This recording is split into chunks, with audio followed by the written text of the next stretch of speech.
Welcome to BBC News. I'm Regid Ahmed. Our top stories. Coronation at Bangkok's Grand Palace. Millions witness Thailand's next king and take part in 3 days of special sacred ceremonies. North Korea launches several short-range missiles into the East Sea, according to South Korea's Joint Chief of Staff. Cyclone Bonnie hits India with 200-kilometre-an-hour winds. It's heading towards Kolkata and Bangladesh after leaving widespread damage and disruption across the east of the country. As deaths from Ebola reach 1,000, aid workers in the Democratic Republic of Congo say their efforts are being hindered by threats to medical staff.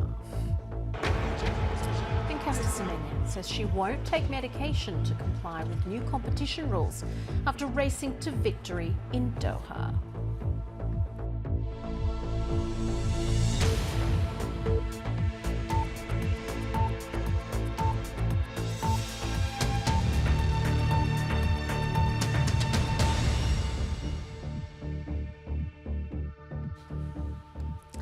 Hello and welcome. Well, 3 days of ceremonies marking the coronation of King Maha Vajiralongkorn of Thailand have begun at the Royal Palace in Bangkok. Blending Hindu and Buddhist theology, the rituals are intended to symbolise the transformation of the king into a divine being. In the last hour, the ceremony of water purification has taken place, with the king being anointed with sacred water from Thailand's rivers. The ritual represents the offering of sovereignty. During the ceremony, monks chanted prayers of benediction. Well, let's go live now to our Southeast Asia correspondent, Jonathan Head, who is also in Bangkok. Jonathan, can you tell us what's going to come up in the next ceremony? Well, the next part of this ceremony involving water, which is an integral part of the coronation, rather more important than the crowning itself, is what's known as the anointment. Now, when his father, King Bhumibol, went through this anointment, he deliberately chose representatives of Parliament to be those among the 8 who pour sacred water onto his hands from 8 directions, starting with east and going all the way around as the king kind of rotates to receive them, representing the furthest reaches of his kingdom. Now, that was a choice by King Bhumibol. I remember at that time an 18-year-old young man who hadn't expected to be king. He was, 22, 23 by the time the coronation happened, who wanted to stress, I think, that his Western ideas, his interest in Thailand being a democratic country. In this case, remember, we're under a military government. Among the 8 people who are going to be pouring this sacred water on the hands of the new king are the Prime Minister, General Prayut Chan-o-cha. He led the coup in 2014. One of his right-hand men, the Interior Minister, General Anupong Pauchinda, and General Prem Tensunalon, remarkably 98 years old, who was arguably the most important partner of his father, a former army commander with whom the monarchy formed a partnership for a very stable but not democratic period in Thailand's development in the 1980s, and who has been a very influential figure in Thai politics and in Thai military and royal affairs right up to the present day. He's very frail at 98, but still there. This underpins and it emphasizes how much the partnership between the monarchy and the military matters in Thailand. It is that partnership which rebuilt the monarchy as the center point of this country's stability and development and of its power, and it lasts to today. King Vajiralongkorn has shown many signs of, he's a former soldier himself. He's deeply interested in military affairs. He projects himself as a warrior king, as a hands-on commander of his own very large personal guard. Remember, his new queen, a former Thai, his flight attendant, who's been his partner for many years now, was also made a general and the commander of his bodyguard up until the point she was designated as queen just a few days ago. And in fact, we're expecting her installation, her formal recognition as queen, to happen during these ceremonies. So this anointment and these 8 people who pour this water on the hands of the king tell us quite a lot about where power lies and about the importance of the partnership between the king and the military. There will be others too, the head of the Supreme Court and also the Speaker of the National Assembly. But remember, the Assembly today is a military appointed one. It is not a democratic assembly. Jonathan, we're just seeing the live pictures here as we wait for that royal anointment ceremony to get underway. There is a seven-tiered umbrella there, but you can't quite see it. There's a lot of symbolism in these rituals, and earlier we saw the royal purification ceremony.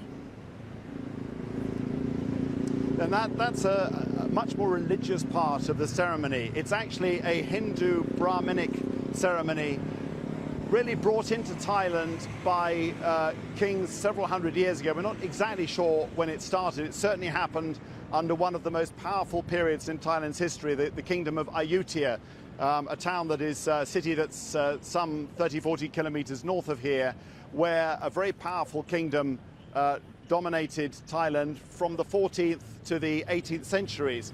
Ayutthaya was destroyed by a Burmese army in 1767, and it was in the chaos after that that we saw the emergence of today's monarchy, of the current Chakri dynasty.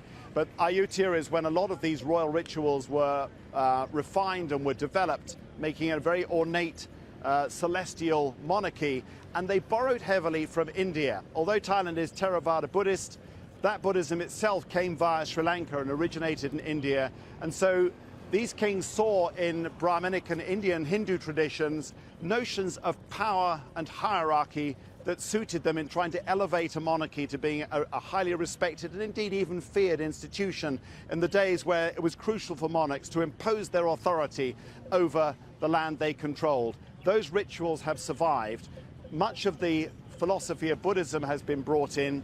Kings since the 19th century in Thailand have projected themselves very much as the defenders of Buddhism, as the patrons of the Sangha, the Buddhist Sangha, and we saw the supreme patriarch of the Buddhist Sangha taking part in that Hindu Brahminic ritual of purifying the king with that royal shower, these sacred waters that have come from 5 rivers. So there is this unique blend of these two different philosophies, one about power and hierarchy, the other, the Buddhist type, about virtue, encouraging kings to follow the 10 virtues prescribed by the Lord Buddha. All of those blended in these religious rituals that many, many Thais will identify strongly with.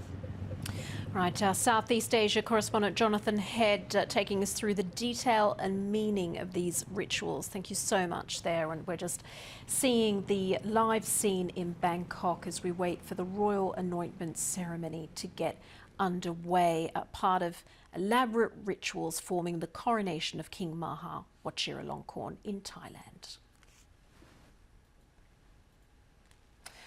Now, we're getting reports that a plane with 136 people on board has slid off a runway in Jacksonville, Florida, and into a river.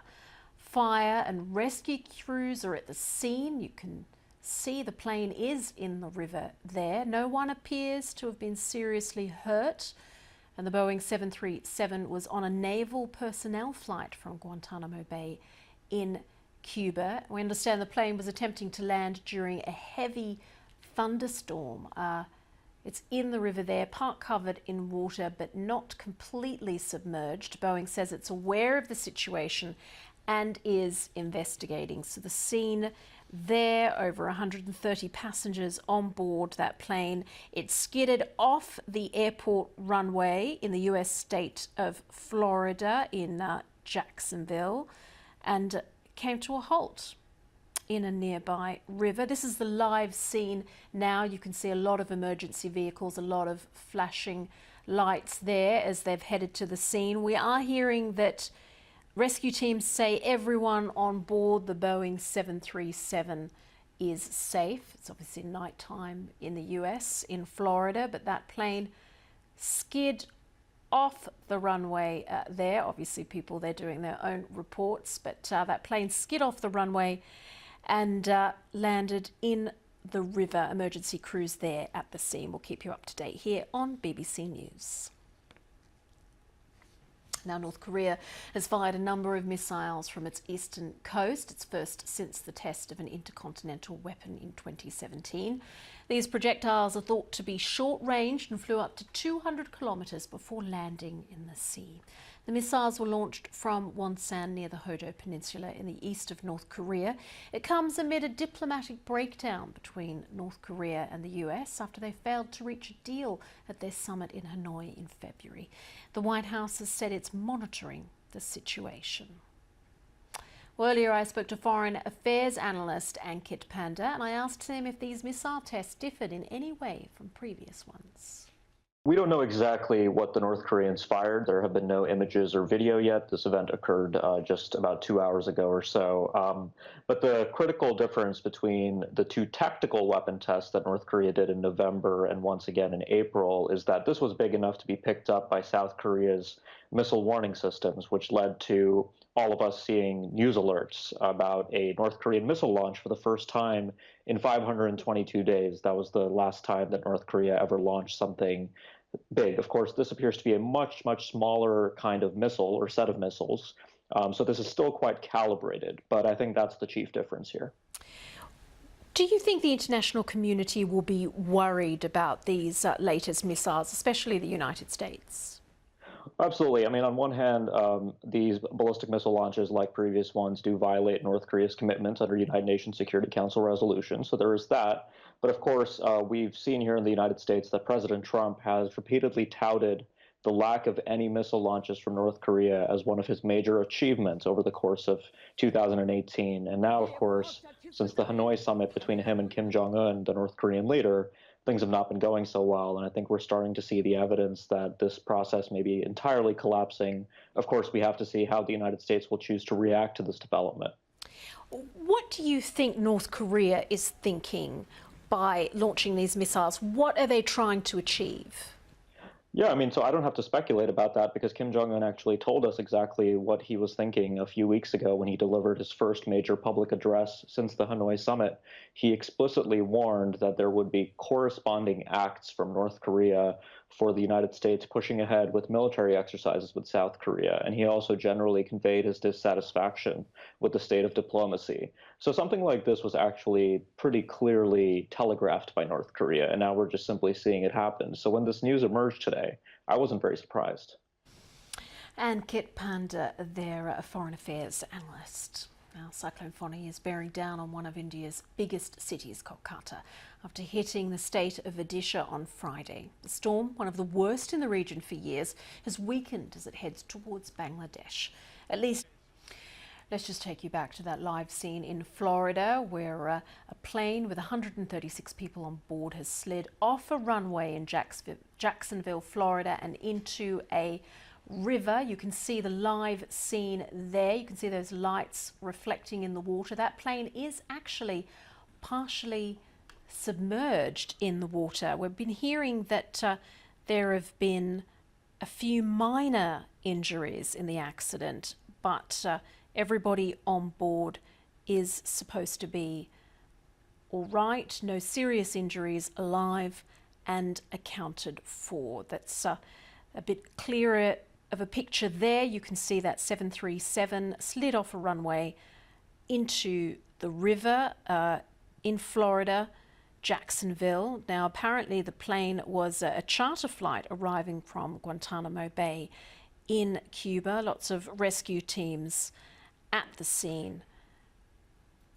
The plane there, a live scene in Florida, Jacksonville, where a commercial jet has slid off the runway in bad weather.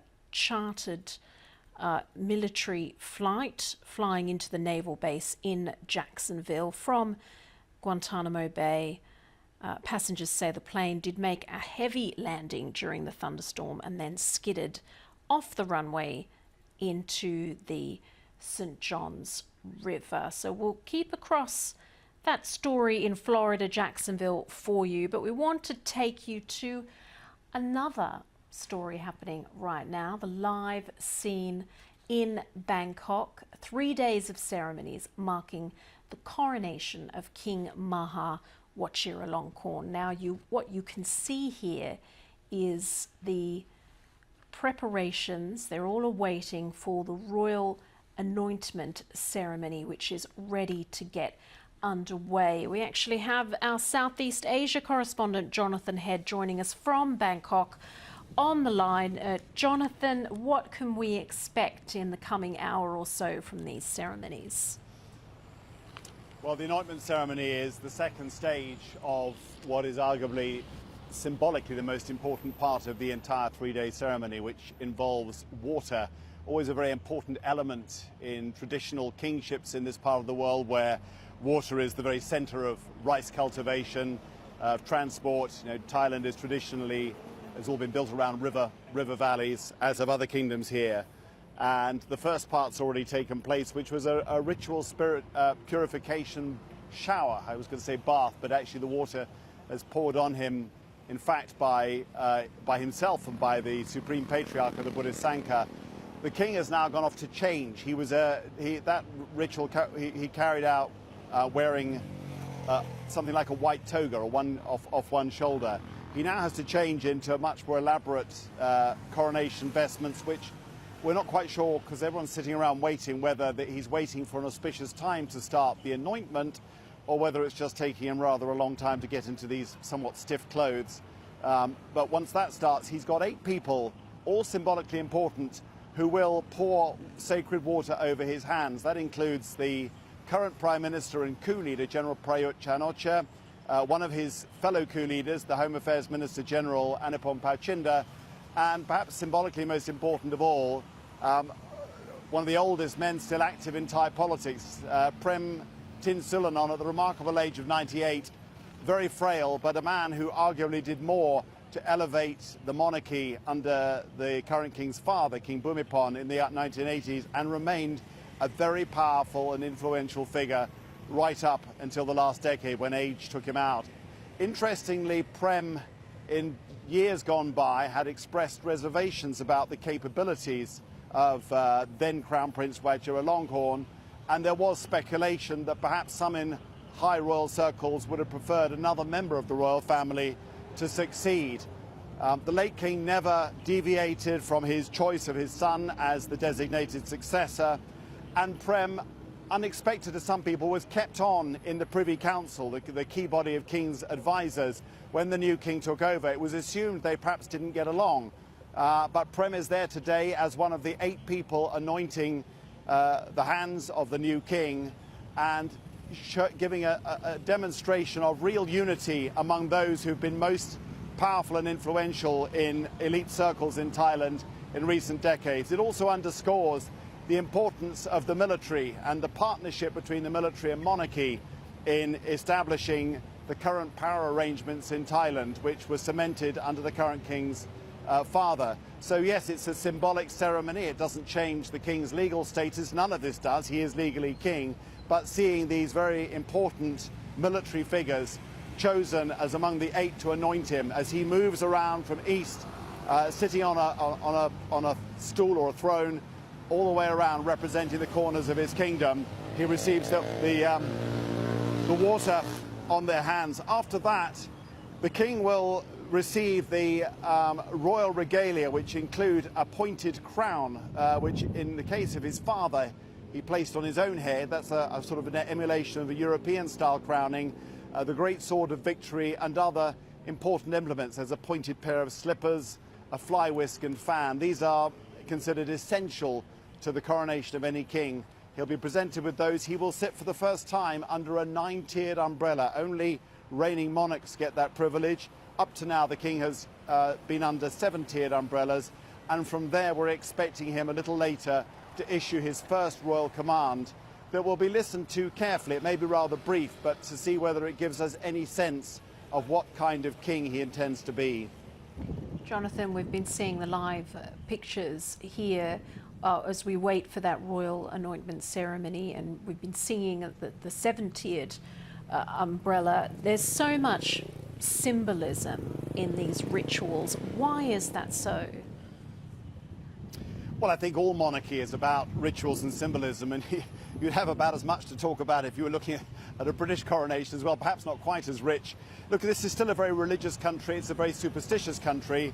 It's one where many of the beliefs have survived hundreds of years. It's also a country where there have been influences from all across the region. So we've clearly, in these rituals, got a lot that's borrowed from Hindu traditions, particularly in affirming the status and power of kings. But Buddhism is still, a religion that matters a great deal to most of the population here. It plays a part in their lives. They're still a very religious population, and the monkhood plays a very prominent role in this coronation. People want to know that their king has the spiritual blessing of all of the divine beings that inhabit their world, and coronations are organized to demonstrate that. So, you know, it's still a country where symbols are very important and symbols matter, and kings know that. Jonathan, our Southeast Asia correspondent, live in Bangkok on the line for us, taking us through the ceremonies as they get underway. We'll come back to Jonathan as things continue, but you're seeing the scene live here in Bangkok. We've already had the royal purification ceremony, and we're going to move on to the royal anointment ceremony, where the seven-tiered umbrella will be seen. We'll keep you across that scene here on BBC News. Now, a review commissioned by the British... Let's just take you back to the live scene in Thailand, Bangkok, where one of the main ceremonies for the coronation of King Maha Vajiralongkorn is underway. This is a ceremony we've been waiting for about half an hour now. This is the royal anointment ceremony. He's actually sitting under a seven-tiered umbrella. Very important part of this stage of the rituals that have been happening in the coronation of King Maha Vajiralongkorn. We have our Southeast Asia correspondent, Jonathan Head, on the line for us. Jonathan, what will we see in this ceremony, and what's its significance? What we're expecting to see now, and you'll see the king is in very different clothing now from the white toga he was wearing for the earlier purification ceremony, is the king sitting on a kind of stool, and he has 8 of the most important public figures in the country standing around him, ready to anoint his hands with water that has been taken from 107 sources around the country and from the royal palace. Now, the choice of these figures will be watched closely by Thais. His father, King Bhumibol, at his coronation in 1950, chose members of parliament to underscore his belief in a sort of Western notions of democracy. Remember, the late king had been educated in Switzerland, mostly outside the country, before he ascended the throne at the age of 18 in 1946. This king has chosen the current Prime Minister, who is a military coup leader and a former army commander, and 2 other former army commanders among the 8. And that, I think, tells us a lot about the importance of the relationship between the military and the monarchy. Arguably, that partnership is what has allowed the monarchy to thrive and has underpinned the political system and the stability that Thailand has had for the last several decades. There are also, there's the head of the Supreme Court and the head of the Speaker of the current National Assembly, but that is a military-appointed National Assembly. So there's a great deal less democratic symbolism in the 8 people chosen for this anointment than were chosen by his father back in 1950. Once that's over, the king then gets presented with the royal regalia. These are items considered essential to any coronation, including the pointed crown that we expect he will place on his own head, a sword of victory, a fly whisk and fan, and pointed slippers and a scepter. And at that point, he will be able to sit under a 9-tiered umbrella that is only accorded as an honour to reigning monarchs. And at that point, anyone who sees that in Thailand will know that he is officially recognised fully in every way as the next king of Thailand. He's sitting under a 7-tiered umbrella at the moment, Jonathan. We're just seeing the live scene here in Bangkok of King Maha Vajiralongkorn. There's a lot of symbolism and ritual in this whole process. What does it mean for the Thai people? Well, they care a lot about ritual and symbolism too. You know, if you look at the lives of many Thai people, and you know, they come from all origins. If you think about Bangkok as a city, most of the people here are of the middle class population anyway, in the centre of Bangkok, are actually the descendants of Chinese immigrants who brought a lot of Chinese customs and superstitions with them. But they've also absorbed the Brahminic and Buddhist traditions. You know, it's very rare to come across a Thai who will not instinctively why. That's the greeting where you put your hands together and bow when they pass any kind of shrine, be it Buddhist, be it Brahminic. And they're very generally quite superstitious. They take symbols seriously, so they'll be watching this quite closely. For many Thais, seeing these very, very high-ranking Brahmins and these top-ranking officials pouring the sacred water over the king will bring home to them the enormous status of this king and the fact that he enjoys the same kind of semi-divine blessings that all his descendants did. And that's important when you consider this is a king who has taken the throne late in life, and he led a life as crown prince that was often controversial. It couldn't be talked about openly because of the laws against any negative comment on the monarchy, but it was known about. You know, there are people who often wondered whether he was even suitable as monarch. Seeing these ceremonies, how elaborate they are, how much they follow the traditions that people here are aware of, will remind them that whatever his past, this is now a fully recognized king who takes his role seriously and has all of the, you might say, divine blessings and divine backing and religious backing that any other king has had. And I think that matters to him, and it will make a big difference to how many Thai people see him. You mentioned those strict, harsh lèse-majesté laws, and we should let viewers know that people are subject to those laws, which restricts what they can say about the monarchy. We're seeing the ceremony continue now live. What do you think people can expect from the new king? That's a very interesting question, and of course, as you mentioned, those laws make it very difficult for us to discuss openly what we think he might do. He cuts a very different personality from his father. He's known to be quick-tempered, to be impatient, even intolerant of people who don't meet his very exacting standards. We've seen some, quite striking innovations brought in under his reign, many of them cosmetic, but quite bizarre. For example, a new salute that both police and soldiers have to follow. It's really quite difficult. They've got to puff their chests and jerk their heads to the side. He's made all of them, the police now have to wear these incredibly short haircuts. And, he's known to be very hard on people who fail him in any way at all. He's a tougher king. He's a more hands-on monarch. He's taken personal control of a massive set of assets, of royal assets, that make him, in effect, by far the wealthiest person beyond any of the big businesses here in the country. And he has shown a real interest and had some influence over military, the structure of the military. We've seen key military units moved out of the capital. That actually makes it harder to have a coup. We've seen, he's a soldier king. He's a man who was in the army himself and takes great pride in his own personal regiment.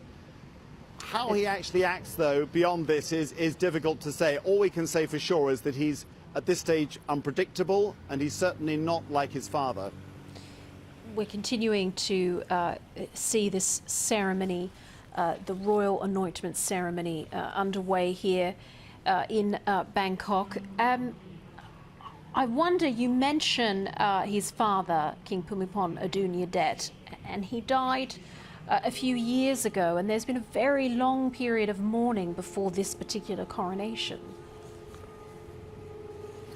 Yes, well, the official period of mourning was 1 year after the death of King Bhumibol before they held an extremely elaborate funeral. That had a very different atmosphere to this coronation, and understandably, I think. I mean, again, King Bhumibol was protected by these royal defamation laws, which means inside Thailand he was subject to no critical assessment at all, but nobody doubted that he was a very well-intentioned monarch who cared deeply about his country, cared about his role, and lived a personally abstemious life, and was very devoted to things like development projects. He took a great deal of interest in things that he thought would benefit people. And that devotion to duty and that quiet, unassuming manner, very unostentatious personally, I think impressed Thai people a lot. And just the length of time he was on the throne, and the fact that Thailand went through such wrenching economic changes. For about 30 years, this was one of the fastest growing economies in the world. It has literally transformed. there's been so much change in people's lives. They saw Bhumibol as a stable reference point and as a man of Buddhist virtues that they could feel good about even when their own corrupt politics let them down. It's impossible to emulate that. King Bhumibol's reputation is almost untouchable, and in many ways, whatever his qualities, it's very tough for King Vajiralongkorn that he has to follow a father who sat so long on the throne and was so influential. I think he understands that he simply cannot be like his father, and we're just waiting to see in what ways he cuts a very different monarchy. We're continuing to see the live scene in Bangkok at the Grand Palace as that royal anointment ceremony continues. We've seen the water being passed to the king. Jonathan, this royal family has such a long history. It's quite remarkable. Can you tell us more about that? Yes, well, these rituals were revived by King Vajiralongkorn's great-great-great-great-grandfather, the man who calls himself Rama I and is first in line to the Chakri dynasty. In fact, he was a general who deposed a previous king known as Thaksin, who helped the Thai monarchy recover from a devastating destruction of its previous capital in Ayutthaya in 1767. So, this idea of lineage is important, but Thais all know this history.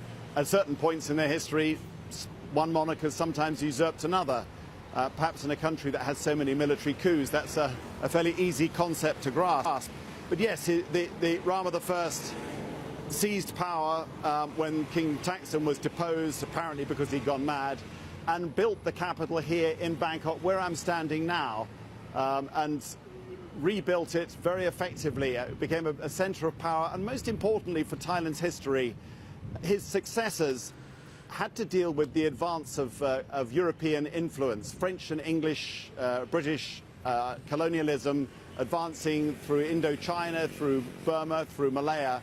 But alone among countries in this region, they held off colonial powers, and Thailand takes great pride in never having been colonized, and they are taught to attribute this to the success and skill of those kings, of those direct descendants of the current King Vajiralongkorn. And these coronation ceremonies will remind Thais he is the descendants of the people who moulded this country.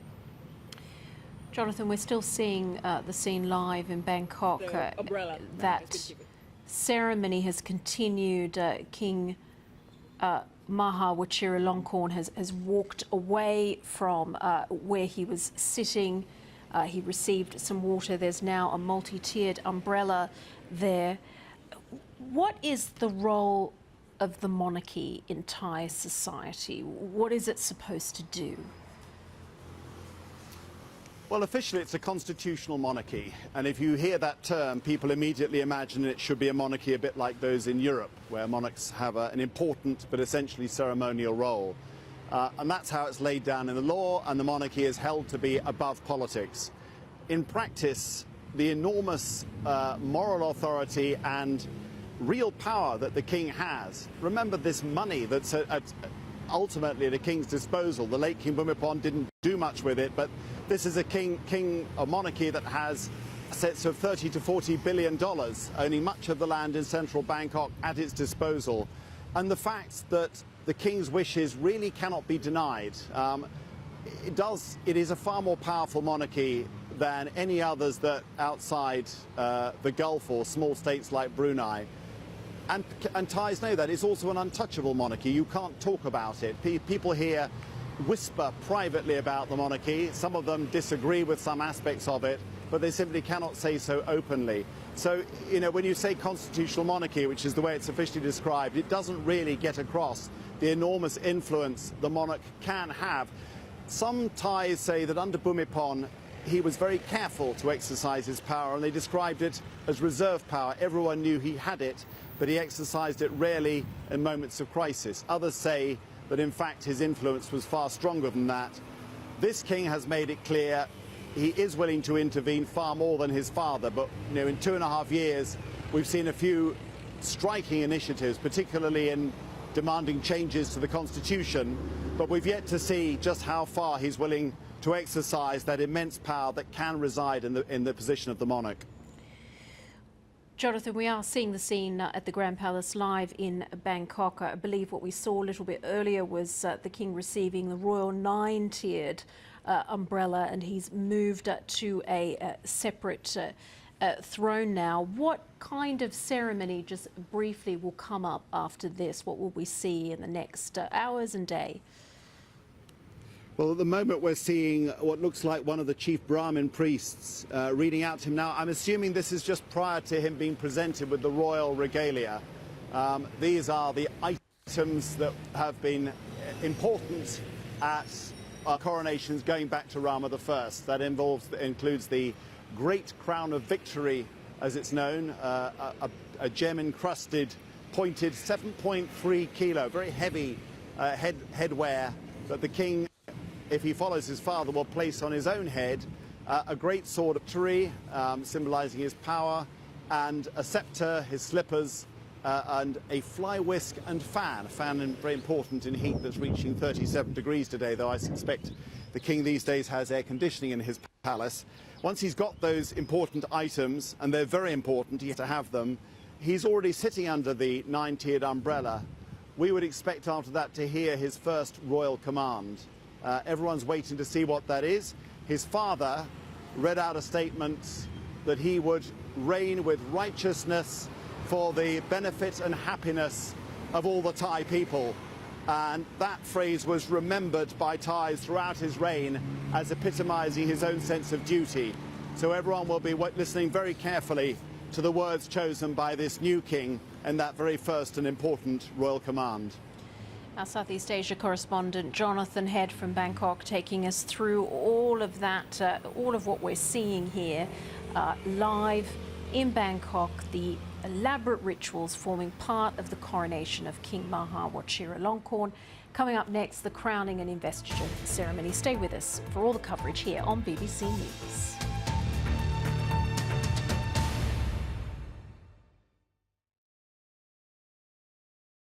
Hello there. Feels like our weather's gone a bit weird. What with the